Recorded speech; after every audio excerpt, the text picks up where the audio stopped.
Welcome back to RNT Fitness Radio. This is episode 9, and Akash and I this week are joined by my prep client, Emily de Luzy.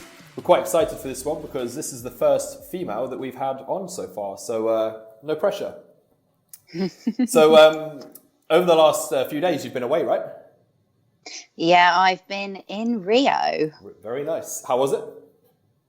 Yeah, really lovely. Landed back a couple of days ago. Yeah, it was lovely. It was so nice to be away and exploring the world. Jealous. And where are you off to next? It's tomorrow, right?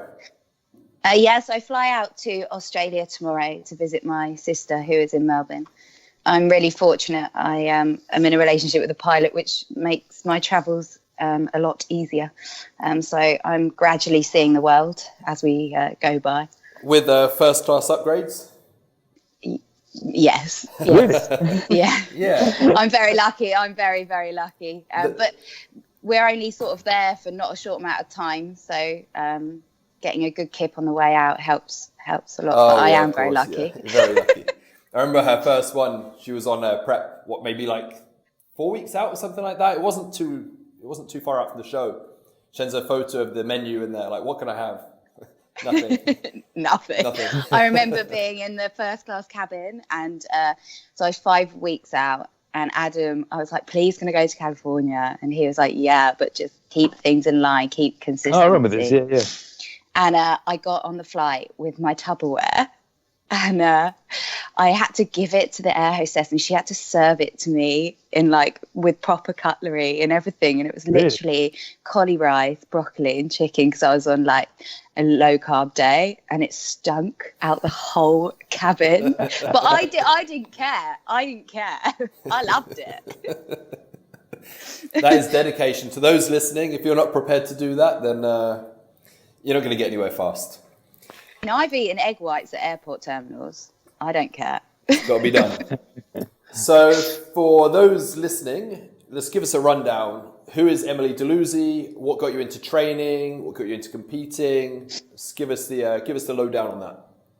Okay, so I previously, about 2 years ago, worked for BMW full time. I used to have a fairly unhealthy relationship with food. I would eat to excess. I used to have a junk cupboard at work, which I used to just eat through. I was fairly overweight. I was probably sitting at my heaviest at about 13 stone. I then decided that I wanted to get fitter, change my well-being. I was getting really fatigued at work at about 4 o'clock. So I started training, started doing some triathlons, and loved the achievement I used to get from doing the races. I then started looking into nutrition. I started tracking on MyFitnessPal, and gradually, obviously, started losing weight. Mm-hmm. I then decided to attend a bodybuilding show in Paris with a friend, and instantly really enjoyed the day. And found out that Pure Elite were holding a transformation category. So I mulled over it and then decided that I wanted to see what I could do and how far I could push my mindset.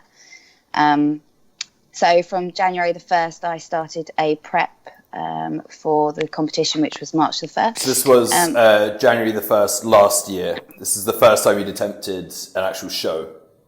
Yeah, the Perfect. very first time. Mm-hmm. I had no idea what was coming. I just thought, I can do this. I'd quit BMW at this point and decided to give everything to the fitness.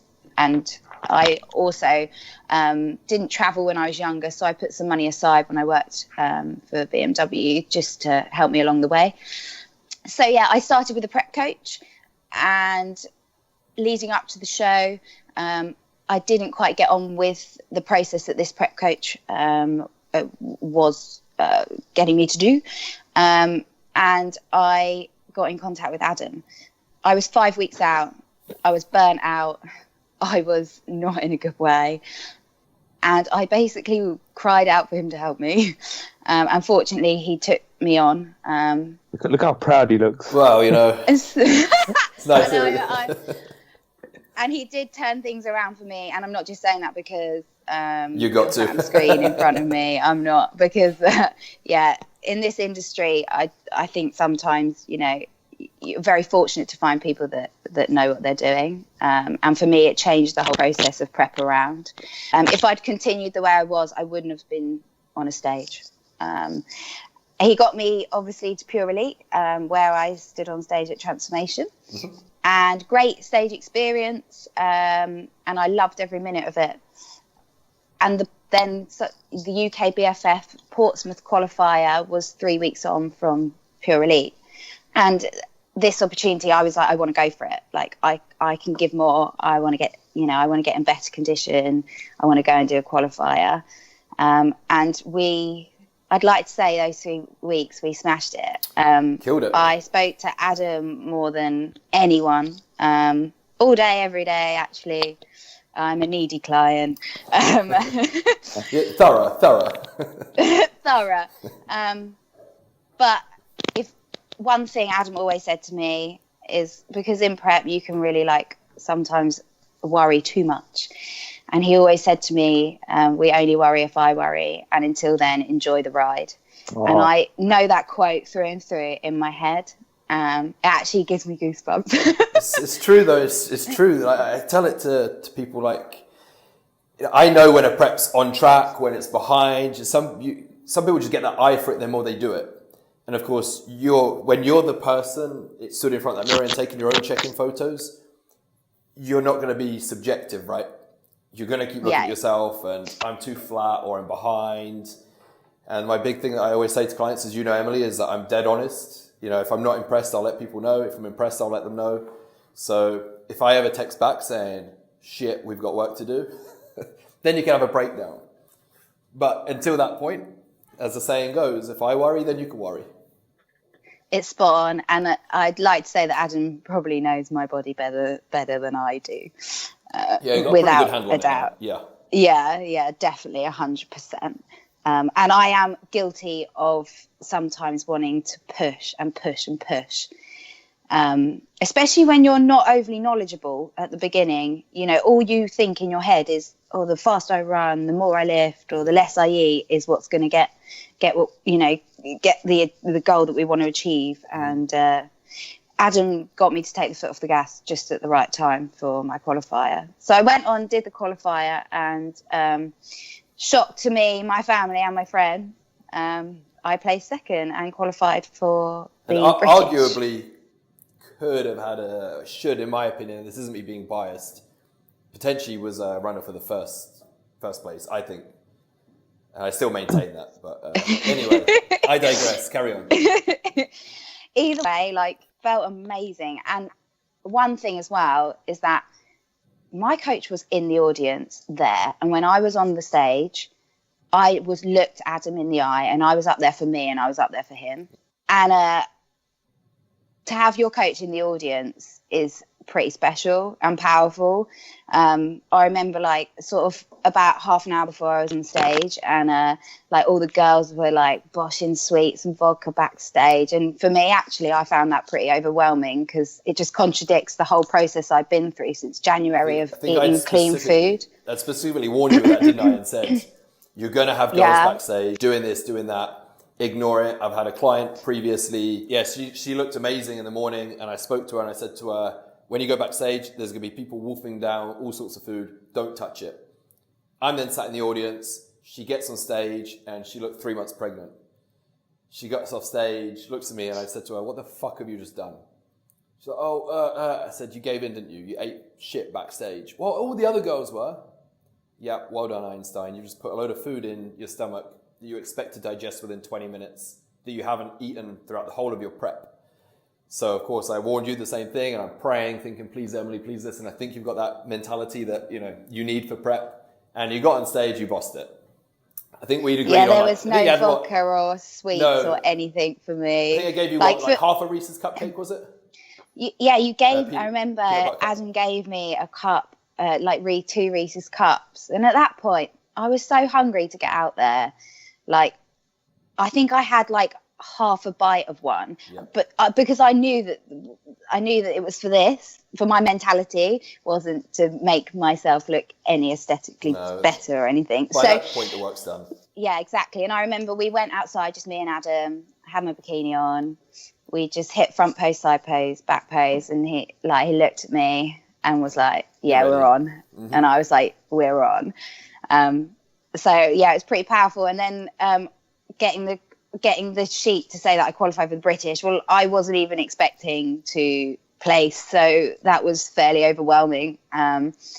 And then not only was Adam with me, but he also joined me and my family for a massive meal when he had to be in London for 6 a.m. the next day, all the way in Portsmouth.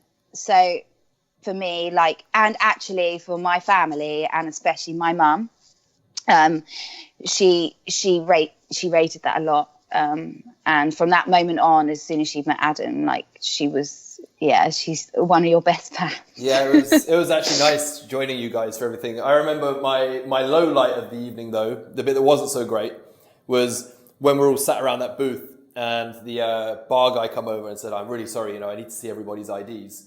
And he goes through and checks all of your IDs one by one. And I'm sat on the edge, eagerly holding my driving license. He looks at me, he's like, "Not you, mate."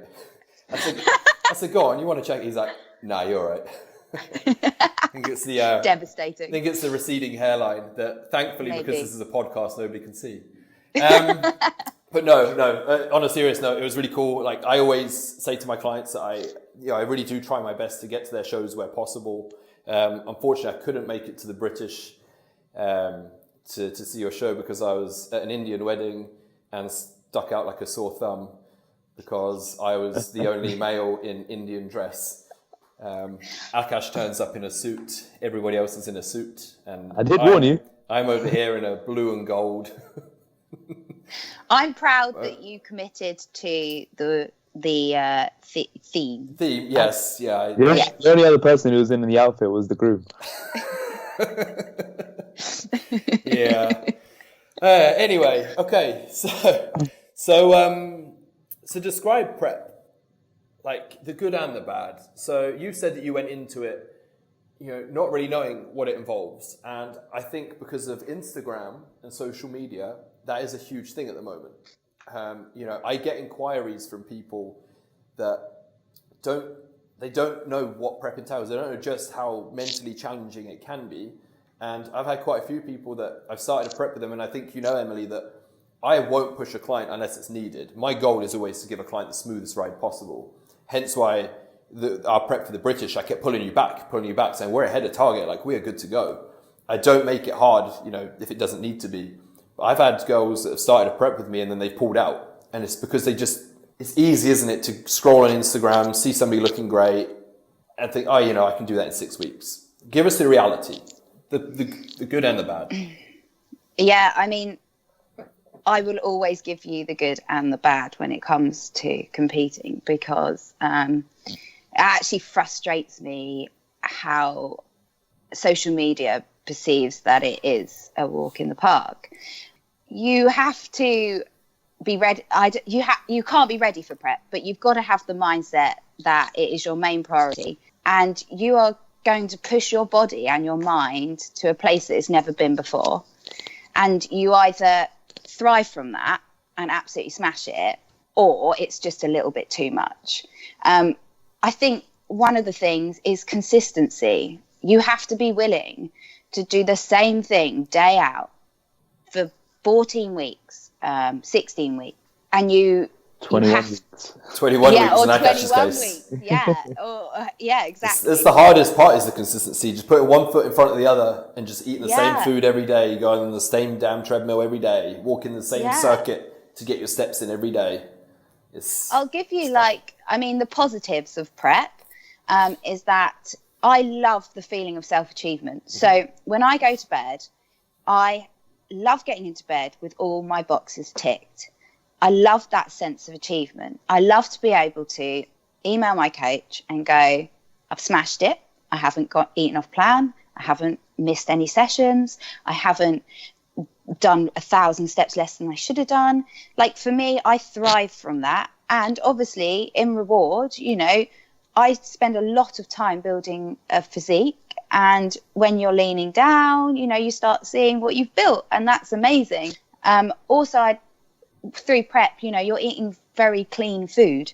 Therefore, you know, your I'd say like your mood, like my skin is always pretty good through prep because I'm always putting good sources of food in.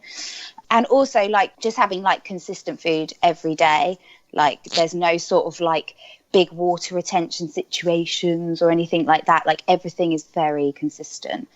And also, you know, people are proud of you when you do prep. People say well done, and you know that's going to make anyone feel good.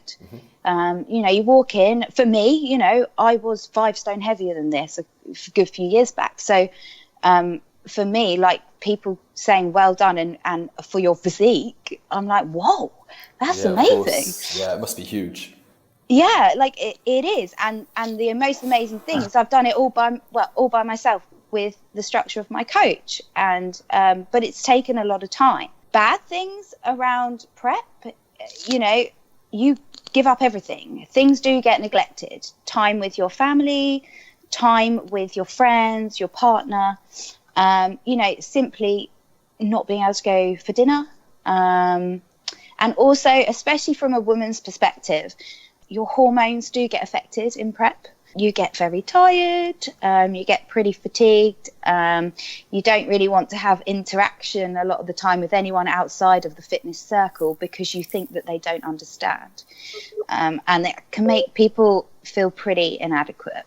So yeah, that's a negative. Also, yeah, literally, like I've been sat, you know, in the house at 10 o'clock at night, got 1,000 steps to do. I've walked around the block. I've dragged my partner to walk with me. I've mown the whole way round. I have actually sat at my house with 200 steps to do, and I've walked up and down my stairs to get the steps in. Because I won't go to bed until those steps are done. Like, it's just the rule. Feel guilty, right? Yeah. Well, no, I don't know what it feels like because I've never done it. And I can swear a hand on heart I haven't, because it's just, I signed up to do this. Emily, before your prep, how long have you been weight training for? Before my prep, I'd been lifting probably for about 2 years, but not consistency. Never tracked. Never had a logbook. Never tracked specific lifts or compound. Didn't have any compound lifts or anything. So no structure. Just literally bobbing in the gym. You're doing it in conjunction with your triathlon training. Yeah, like a bit of lower body strength training to support the triathlon, and that was it. Or like meeting friends and just, you know, going on the squat rack. I had a little bit of a few PT sessions at David Lloyd, but yeah, in all honesty, before January 2017, like my knowledge and ability in the gym is vastly different to how it is now. Yeah. And I've seen obviously massive changes to my physique in a very, very, very short amount of time. What would you attribute that to? Pardon? What would you attribute that to? He's leaning close. He's leaning closer again. I wish people listening to the podcast could see what we're seeing visually. So just to give everybody a rundown, Akash has got headphones in with an inline mic that sits next to his mouth. But when he wants to emphasise a point, Emily and I just get a close-up of his face as he thinks that talking to the... You know, it's like your nan that uses a voicemail on a phone, so she shouts into it, "Hi Adam, it's Nan." It's that situation. So I wish the listeners could see this. Sorry. Beautiful face. No, so I would definitely say it's from having a clear, structured training plan in place. Now, from starting my prep with Adam, I'd like to just be very clear that I have trained the same training plan for 7 months, consistently every week. And do you know what? I'm not even bored of it. Because... And what program is this? This is the one that you wrote. Yeah. Lower upper glutes. It works, but anyway, let's not let Akash take any glory here. No. You had your first 20 minutes. What about you, right? So okay, we'll give Akash a little plug. So he might have written the program. Big deal. Thanks, Akash. No, everyone knows when I talk to my clients, I always put across that this is, the training side of it is like Akash's baby, and the nutrition, the supplementation side of it is mine. So chances are, if you're a client of mine, Akash has had at least something to do with your training program. Whether it's me and him talking in the background about what changes to make, or whether he's actually just written it completely. So there is a little plug for you there.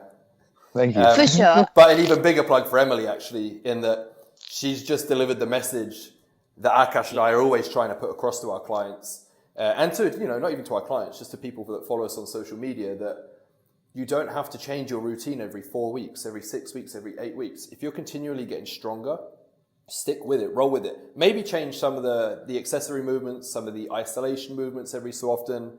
The pump type exercises, instead of like a standing raise, you might change it for a seated or a chest supported, that sort of thing. If you're doing a standing bicep curl, you can go into a concentration curl.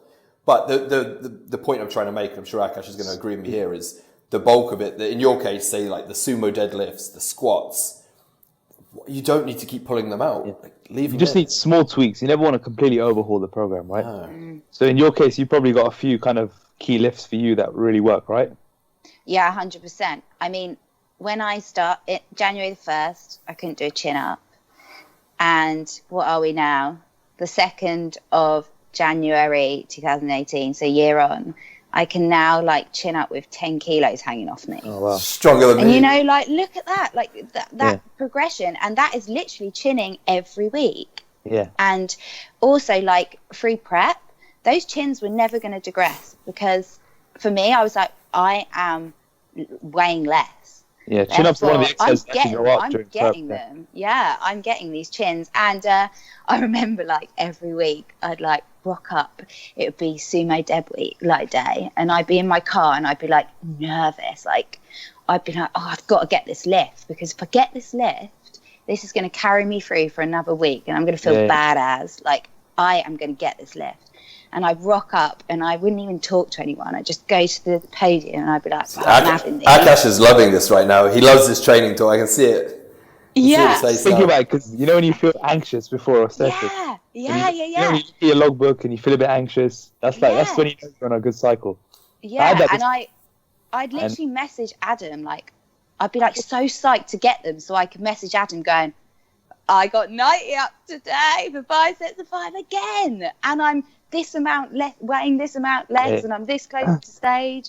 Amazing. Speaking of this, you have been on the same program for 7 months, and we do want to keep the bulk of it similar. But while I've got you two on the line, Akash, I'm going to send you Emily's program, and it probably is about time we make a few small tweaks to it, as we've just spoken about, just to keep it stretched. We're going to don't worry, we're going to keep those sumos in and the chin ups and everything.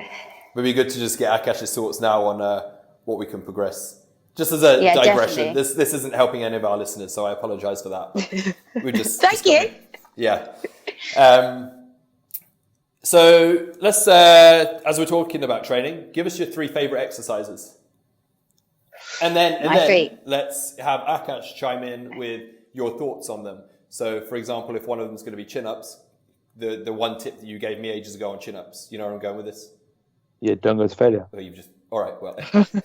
Oh, no. Let's expand on that. Okay, Emily, go for it. Your 3 favourite exercises. So I'm sorry to harp on about them, but they are chin-ups, because I'm a girl. And when I rock up and put 10 kilos on the belt and get these chins, honestly, I feel wicked. So chins are definitely one of my favourites. What we'll do in the show notes is we'll put the chin-up article for women. You know the one with the video of about 10 different women doing their first chin up. Because I think it's one of the most empowering exercises for women to do. 100%. I couldn't agree more.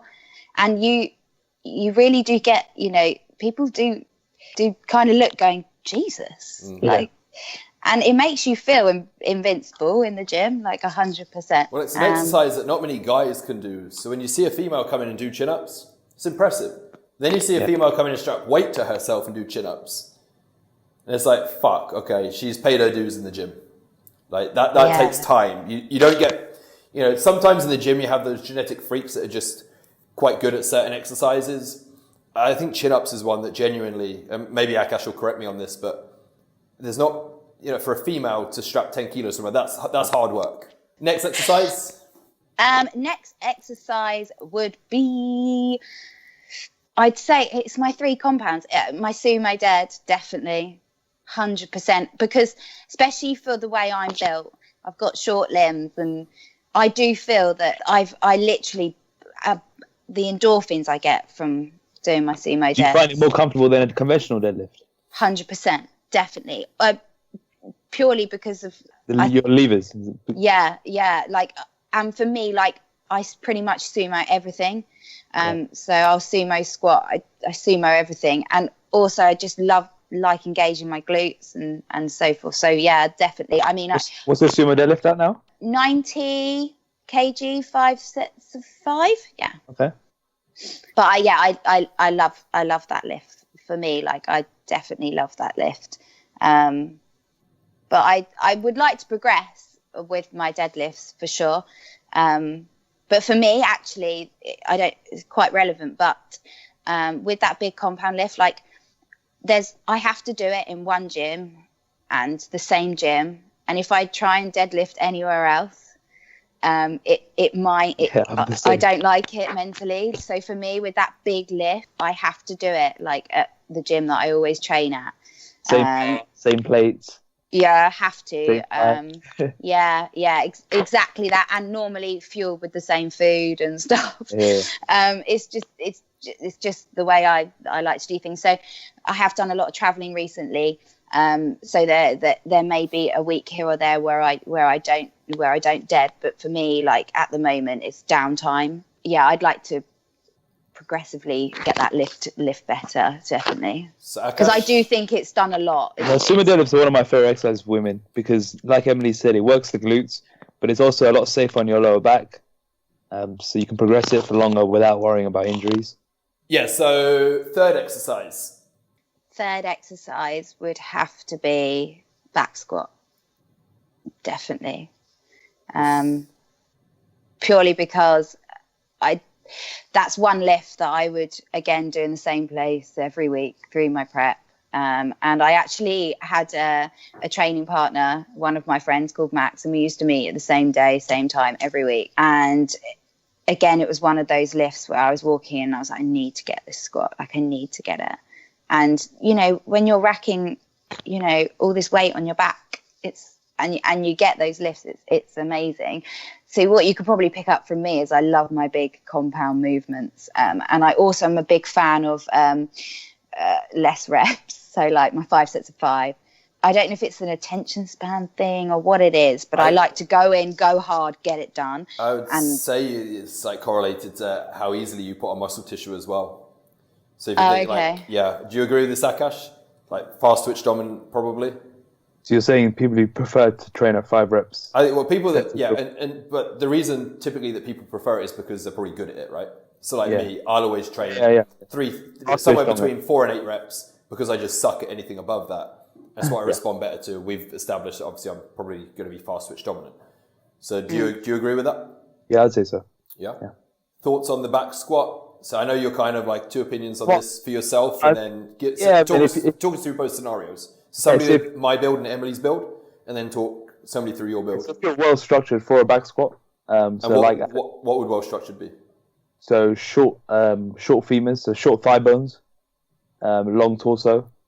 They suit the back squat quite well because they can stay upright and they can shift the power through their legs and their hips. Whereas someone who's got longer legs and shorter torsos, like myself, then it might become more of a kind of a hip back move. But if you feel it in your legs and and your glutes, then by all means go for it. I'm not against them in it by any means. So what's working for you though at the moment? So if we have got the longer limbed lifters, where the back squat does feel really awkward, somebody struggles to hit parallel, or they're tipping during the squat, but they keep banging their head against a brick wall, what alternatives? So if you wanted a free squat, then I'd go with a front squat or a safety bar squat. But recently for myself, I've just been doing hack squats, leg presses, and different type of machine squats. It just allows me to stay upright and just focuses through the legs rather than the core becoming the limiting factor for me.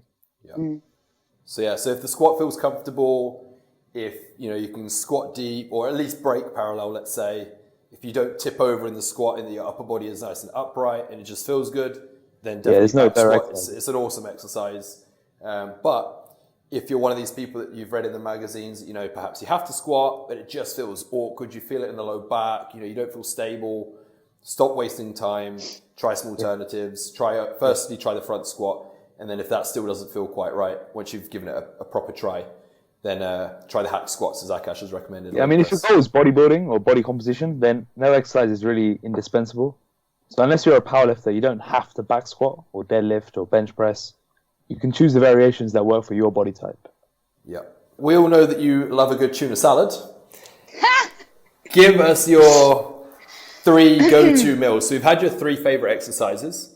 So during prep, what are your 3 go-to meals that for you keep you satiated, so they keep you full, they taste good, and you know they don't eat into your caloric intake too much?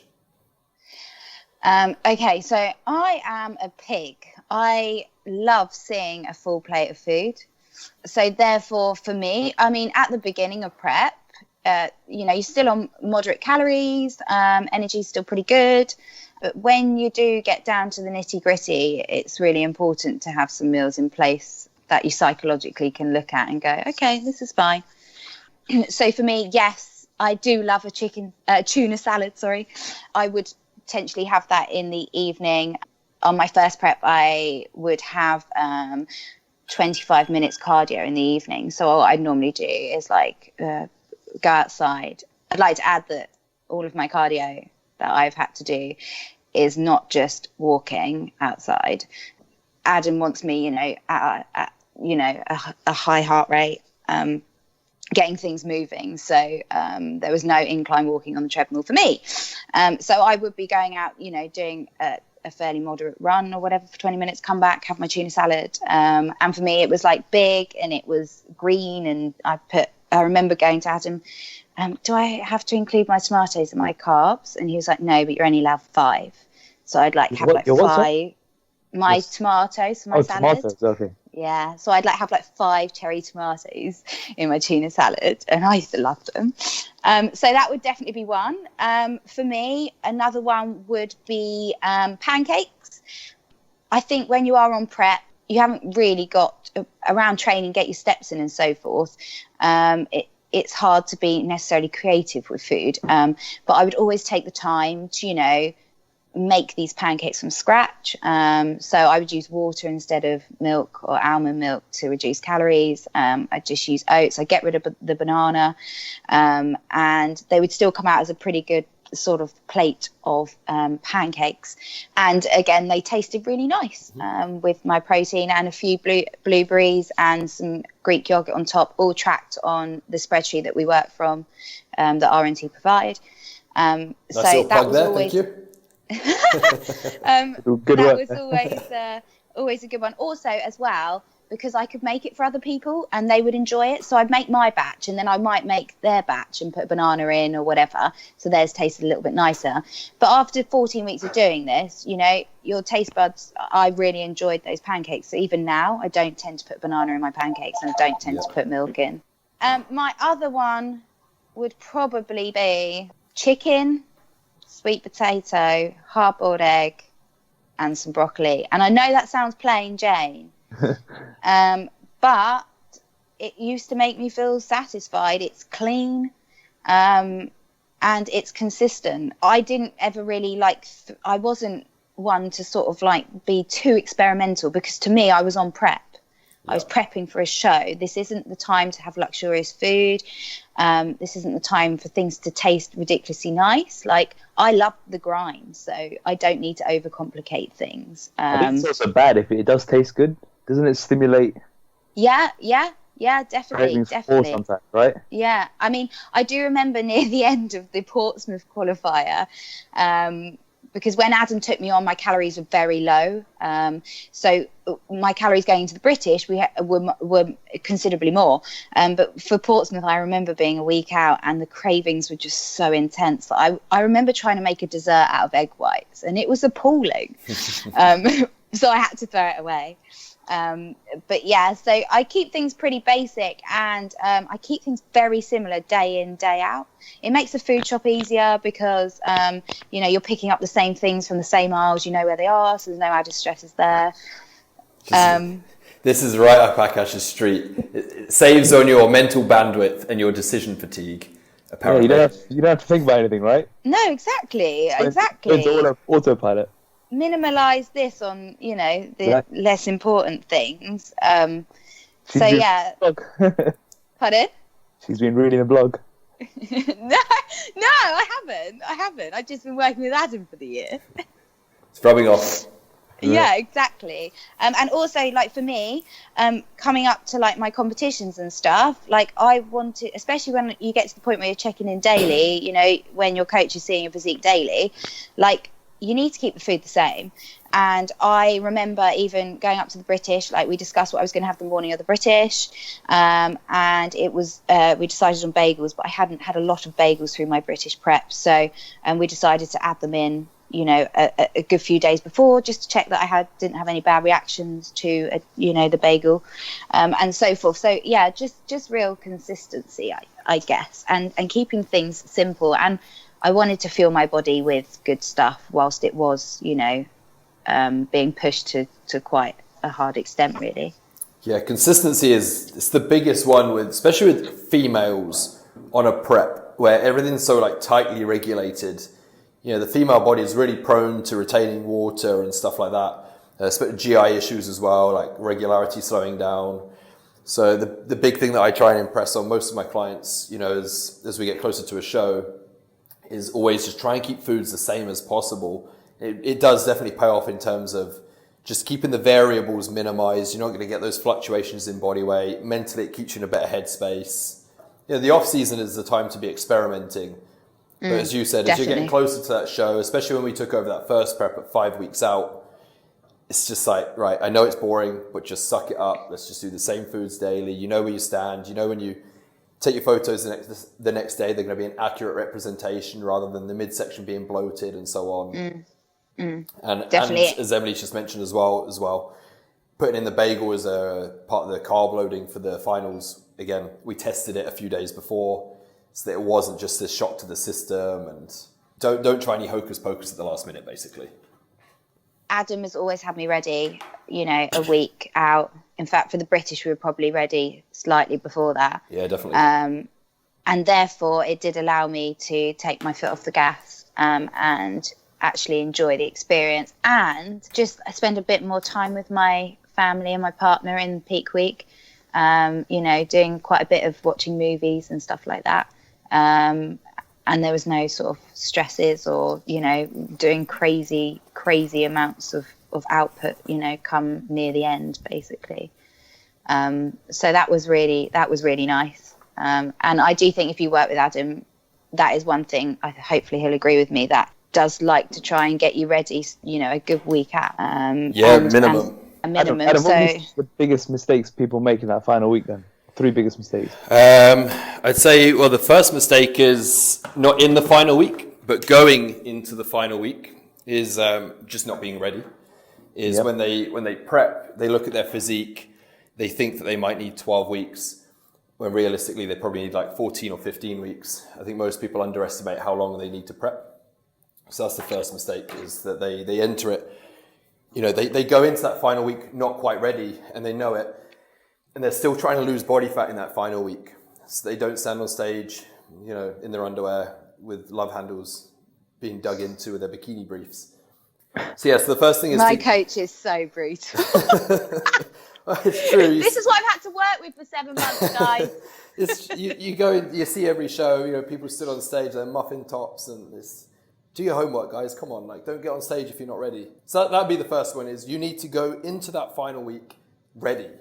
And the goal is to be ready 7 to 10 days out. If you can be ready earlier, great, but minimum 7 to 10 days out. That peak week, the goal of that is really the big goal for me with peak week with my clients, is to just chill them out.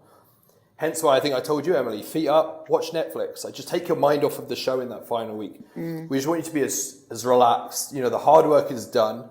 Now it's a case of just enjoying the process. So the first mistake would be not being ready in time, and people still trying to lose body fat and body weight in that final week, when that should have been taken care of by now. The second thing would be probably actually not being able to switch off mentally in that last week, and still, keep checking themselves in the mirror every 2 minutes, all that's going to do is stress you out. You have to understand that you're going to look different throughout the week. And especially, if we're adding carbs in or taking carbs out, if you trust your coach, just relax. And the only time really you need to check yourself and be worried is if you're looking at yourself in the mirror 2 hours before getting on stage and you look like a bag of shit. That's when you freak out. But if you're 4 days out and you're not looking how you should be, don't worry. If you trust your coach, it's all part of the plan. You're going to peak perfectly on the day. You're not being judged how you look at 2 days out, 5 days out. So just try and switch off. Just go with the flow. Know that you've just worked your ass off for the last God knows how many weeks. This is your week now. This is time, if you're a female, to get your nails done, to get your hair done, all that girly stuff you do. I have no idea. Whatever you girls doing that last week, that's kind of your week to like glam yourself up and prepare yourself and just mentally try and, of course you are stepping on stage, but the hard work should be done. So relax. And my big thing is I just love, I get all my clients just watch films on Netflix, binge watch TV series. As long as your steps are taken care of, if you've still got that goal. Other than that, just switch off. And then I'd say the third mistake would be just trying something too fancy in peak week. That could be, I'm not going to name names, but, one coach, as we know, started pulling sodium out like days and days ahead of schedule. And that it just doesn't make any sense. You can manipulate sodium, but it's like a short-term thing over like 12 to 24 hours. Pulling sodium days or weeks out from a show is just going to hinder training performance. So you need, sodium potassium pump to contract muscle tissue. You need sodium to regulate glucose transporters. So when you're trying to carb load, if you haven't got sodium in, the carbs are going to sit in the gut. They're not going to go to where they need to go to. And then, of course, the whole point of modulating sodium is that you get potentially, if you need to, you'll get like a mild visual improvement from where you might be able to drop some water weight. But if you've already pulled it days or weeks out from the show, that's that trick up your sleeve gone. You've utilized it. I'd like to just throw out there that if you are instructed to pull salt out completely along, 2, 3, 4 weeks out from a show, girls, please do not, because it will only end in failure. Because I've been there, and don't do that. No, it's asinine. It doesn't work. This isn't me saying that playing with sodium in the final 24 hours for some clients might not have a benefit, but there is definitely I see no logical reason whatsoever from a physiological training point of view to pull it out days or weeks out from the show. It just makes zero sense. So that's me going off on a tangent. But the point that I'm trying to make is the third mistake. It's a good point, though. It's a good point. Yeah, it's just don't. If you look great, like 7 days out from the show, just coast in. As Akash, we're peaking your clients for a photo shoot this week, and you said to me, "Oh, what would you do?" What have we done? We've increased carbs a little bit. Yeah, that's it. That's all we've done. Now there are some clients where they might not quite look where they need to be. And that's where you can make a call of actually, doing some form of water manipulation may just help them look a little bit better. If you've got clients that, we can be open about this, if you do have clients that are taking performance enhancing drugs, that could make them retain water and you want to mitigate that. So again, that's where for those type of clients, if they've decided to go down that route, or those type of competitors, should I say, then playing with sodium water will help drop that subcutaneous water. But for natural bikini girls and natural competitors and anyone that's just shredded and ready like a week out, just coast into it. Just keep it stress-free. So to recap, mistake one is being too fat going into peak week. Peak week isn't going to suddenly drop 10 pounds of fat that should have come off 6 weeks ago. Mistake two is mentally just chill out. If you have a coach, just listen to them, try and switch off, try not to look at yourself every 2 minutes in the mirror, because that is just going to stress you out. It's going to raise cortisol, which in turn obviously raises or causes you to retain more water. And the third mistake is don't try any voodoo. If you look great a week out from the show and you're ready, just cruise it in, perhaps increase carbs a little bit going to the show, so you're a little bit fuller, you've got a bit more energy, but don't go do any crazy stuff, and don't throw any foods that you're not used to digesting. Do a practice run of that at least 3 to 5 days out. And the big one is that bonus one is mistake number 4. This isn't related to peak week. This is just in general. For anyone listening to this, competitor or not, male or female, you need sodium if you're wanting to train hard. I tell all my clients, on my initial email to clients, there is a section in there that tells them that they must drink X amount of water. And it says in there, do not consciously restrict sodium. In fact, adding sodium to your foods is probably going to be beneficial. And to elaborate on this again a little bit more, I will stop ranting in a second. I was talking to a girl last night about salt. And she said that her family has always told her that if you eat salt, then you're more likely to get fat. Now, sodium I can't think of a single pathway in which it affects fat metabolism. It's just not going to do it. What happens is your body likes homeostasis, so it likes balance. So for example, if you were to have 1/8 of a teaspoon of salt with every meal for weeks and weeks and weeks on end, your body adjusts to that fluid dynamic. If you then go out for a big salty meal, the body weight the next day will go up because you've just put in a load of extra sodium past what your body is used to, so it will retain water for 2 or 3 days. This is different to gaining fat. So just if we do have any beginner listeners out there that aren't into competing or anything, they're just getting into it, they've just started dieting, and they think that to be healthy they have to reduce salt. You don't. So that's just a bonus tip. Sorry to rant there. So it just the sodium is one that preach. I love this preaching about this as well. It's just this old, it's this thing that just goes around. I see it time and time again. I still see it in peak weeks. And also, we're bikini girls. Playing with water you don't need it. We're bikini girls. We're supposed to be up there looking flawless, full, healthy. Yeah, as a bikini girl. The girl isn't to be dry, vascular, shredded. No. That's the goal of male bodybuilders, and that's where, as I said, potentially for some competitors, making those manipulations comes in handy. But for a bikini girl, chances are you do not need to be messing around with water or salt. No water manipulation and no Krispy Kremes backstage before you go on. No, there's just no need. Have the Krispy Kremes afterwards. Do a fucking box of 12 if you have to. Just don't do it 20 minutes before on stage. Just think of it logically. No. You're backstage maybe 30 minutes before you're on stage. Do you really think you're going to be able to eat it, digest it, assimilate it, and have it go to the tissue by the time you're on stage? No. Anyway, right, okay, rant over. Moving on. Let's quickly touch on the post-show period. So let's just go through how you felt after the first show, and then let's go through how you felt after the British. What was the change in mindset? So after Portsmouth qualifier, it took a little while to dawn on me that I was going to do it again. I knew as soon as I qualified, and Adam said to me outside the venue, qualified, I knew I wanted to do it.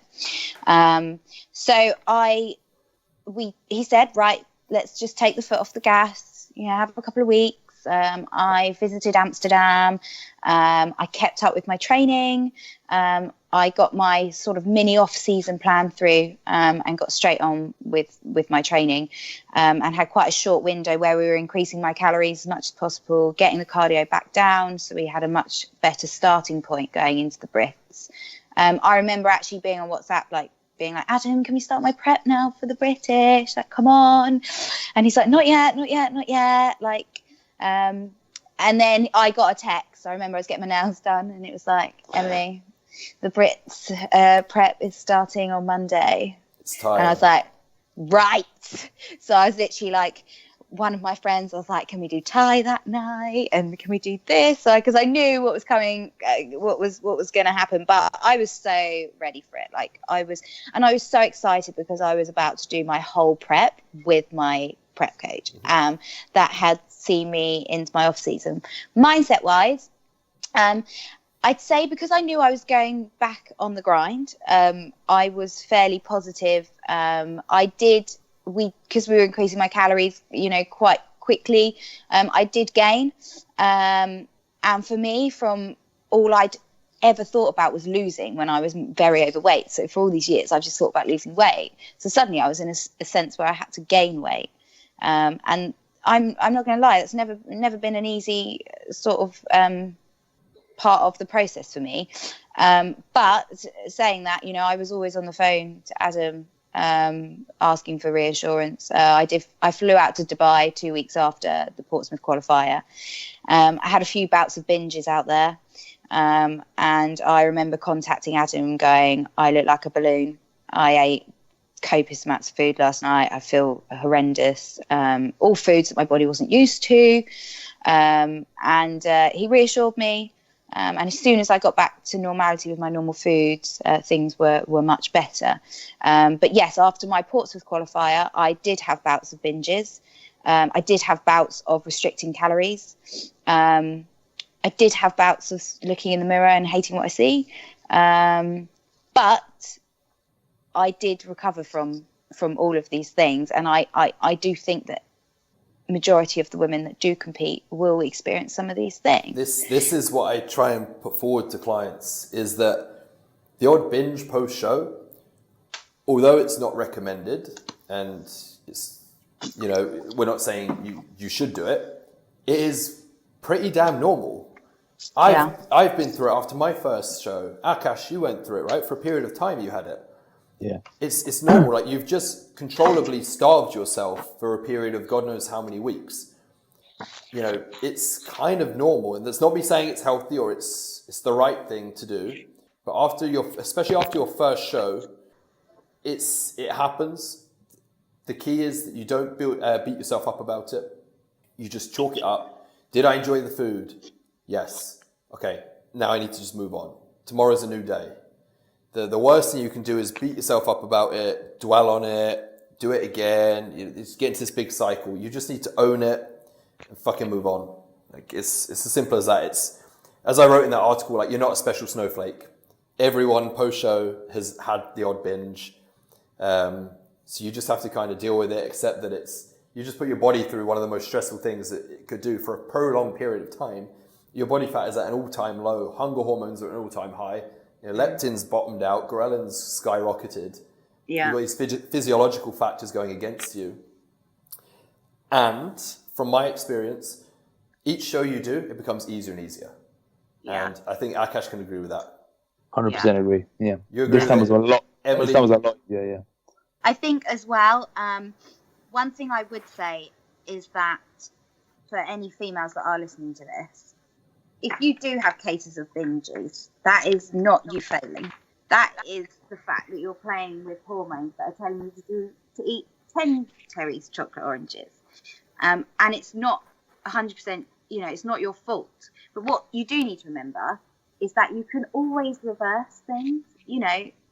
What I failed to remember after Portsmouth was that, if I did have some indulgence or I did overeat, you can rein it back in again. You can get back on it, and 2 weeks later, or whatever, you go on a holiday for 2 weeks, you gain a few pounds, you can lose them when you get back. And also, what the scales say or whatever is not your true representation. There's so much more to you than your physique, and when you do compete, you become very much focused on your physique. It's because people are constantly commenting on your physique. They're not commenting about how you're a lovely person, how you're kind, or how you're always happy. They're commenting on your physique. So you just get drawn into the fact that your whole purpose is based on your body, and it's not.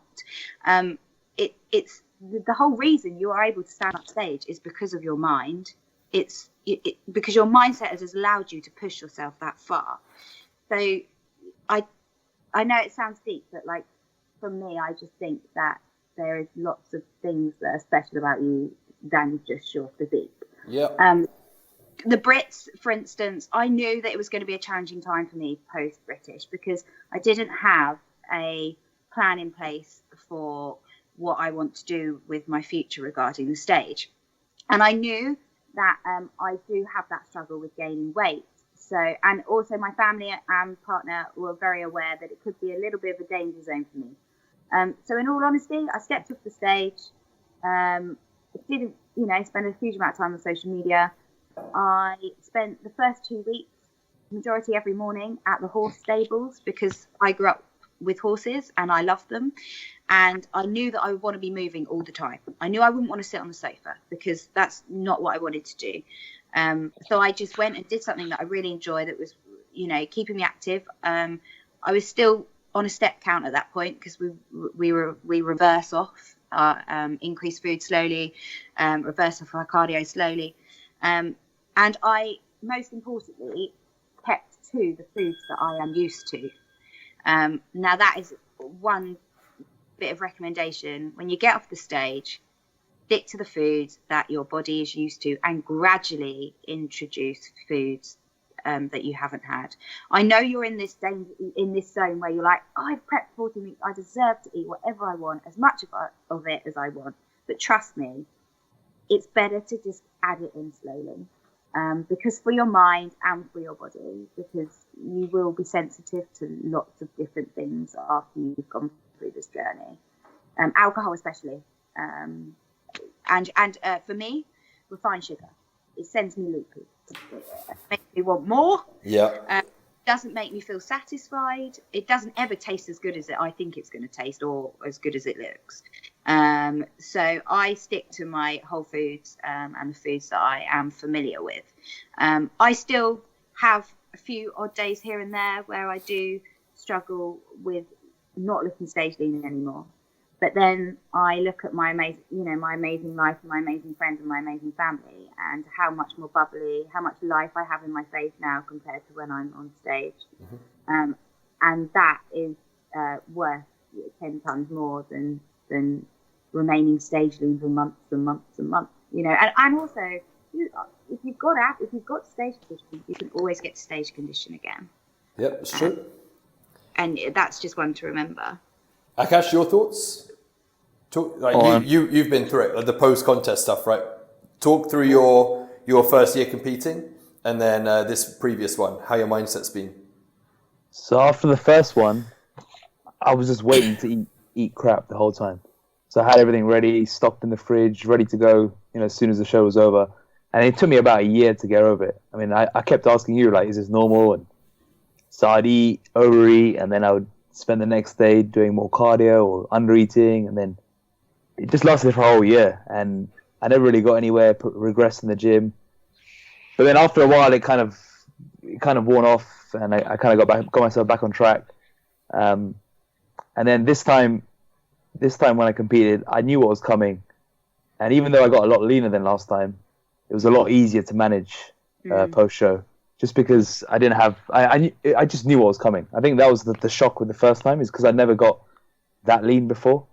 I had no idea what my hormones would be doing, or to put the way the body is. And I think that first time's just harder. And then after that, it's a lot easier. I think people can warn you, but when you go into your first show, this is how you're going to feel. Don't binge. But it doesn't sink in until you're actually there. You've just worked your ass off for so long. You're so damn hungry. And you get off the stage that first time, and as much as I say it to clients, I always say, the food's not going anywhere. Just remember that. But it falls on deaf ears. I think you just have to make the mistakes yourself the first time round. Have the odd binge, put up with the stomach upset, the gas, the wind and everything. And just chalk it up. My big thing is just don't feel guilty. Just do it. 90% of the other competitors are doing it. And each show you do, each diet you do, whether it's a photo shoot prep or a competition prep, it gets easier and easier. One thing as well, I'd say, that's helped me a lot is do your research. Find out what is happening in your body. Find out, get on Google or read books. I have read so many books. I've listened to so many podcasts, because the more science-based study I do to understand the process of what I'm putting my body through, the easier it is to understand. And so if you are one of these people that sits on social media all night scrolling through Instagram, stop yourself and pick up a book. Stop scrolling, right? Because you will learn so much more from that book than looking at some glutes that have been made to look bigger, or someone that's just created some abs on an app and posted their picture on Instagram. Like, because remember, you've got nothing to prove to anyone by yourself. So go and learn and educate yourself about, you know, the process, because this is a sport. And I think that people don't appreciate that. Like, it's a sport, you know, you get lean to show off what you've built. You don't just decide to do a bikini competition because you want to wear a sparkly bikini. In all honesty, the sparkly bikini, the makeup and the hair and the tan it's not a bit that I actually really enjoy. It's the 14 weeks of the grind that I love. Mm-hmm. So yeah, just educating yourself on what you're doing to your hormones, your body throughout prep has helped me a lot. Definitely, I would agree with that 100%. So let's wrap this up by asking you, what's in store show-wise? Have you thought about a next show yet? Are you just taking it as it comes? For me, obviously, with the shows this year, I haven't, you know, it does limit you to what you can do with your life. So I have found a massive passion in the fitness industry. So I am currently studying and just about to complete my level 3 personal training. And I'm hoping to work with some clients and build that side of my career this year. Because for me, like it's like gaining achievement through other people is it's an amazing feeling. And I feel that I've learned a lot. I've trialed and errored every type of diet, and if I can help people, that would be amazing. Regarding myself, I wouldn't say it's a no. I absolutely love prep. I know it's sad, but I do. I absolutely love it. And it's not something I'm going to rule off for the future, but it's just not my first point of call at the moment. But it may be. It may be. It would have to be the right federation. That's another thing as well. Like if you are looking to compete, spend your time getting educated with the different federations, and pick the right one. Yeah. Don't just go for anyone. Like sit with your coach and pick the right federation for you. And you want it to be a fair show, because you work bloody hard to be there. So pick the right fed. So yeah, for me, it will be my career and also traveling. And I want to maintain, you know, a good weight that's fit and healthy, that represents someone that does train, that does eat a clean, balanced diet for quite a considerable amount of time. Mm-hmm. Firstly, for me to get used to looking at. And secondly, I want to incorporate that around travel and to just show people that you can travel the world, you can have dinners with your partner, you can have the odd glass of wine and still maintain a good, healthy physique. Very good. I think that would be in really, really good stead if I do want to get on stage again. It's really good. Yeah, I would agree with that. So, where can people follow you if they're wanting inspiration, they want to see your transformation previously, they want to see what you're up to at the moment? How can they get hold of you? Yeah, so I do have an Instagram page. I'm very honest on my Instagram page, but I do like to post sort of workouts, potentially some food choices I make. I will be posting on my Insta story sort of where I'm going around the world and how I'm tackling sort of different cultures of food and so forth. So my Instagram account is literally at Emily de Luzy, which is quite hard to spell, isn't it? It's Emily, and then it's Deluzy is Deluzy. So yeah, pop on there, and I'd love for you to follow me. That'd be lovely. Perfect. Thank you very much. Anything else that you want to add, Akash? No, so that was very good. Thank you. Yeah, thank you for coming on. It's pretty cool to get a female's perspective on it, and it was, you know, an honest and open one, no bullshit. There's the highs and the lows, which I really hope that, you know, girls thinking of competing listen to this one. I think it'll be quite a handy one for them. So to everyone listening to this, thanks as always. If you like what we're putting out, then please subscribe to the podcast. Please also check out our website, rntfitness.co.uk. Check out the education area that Akash and I are constantly updating. Head over to our own Instagram feed. So you've just been given Emily's Instagram feed, which is at Emily de Luzy. You've got myself, which is at Adam Haley, #1. And then you've got Akash, which is at Akash Vigela, which is Vaghela. And then you've also got, of course, RNT Fitness, which is the one I always get wrong, but I've actually got it written in front of me on my phone this week, which is at RNT Fitness _ sorry, at RNT underscore. I still got it wrong. I thought I was on a roll there.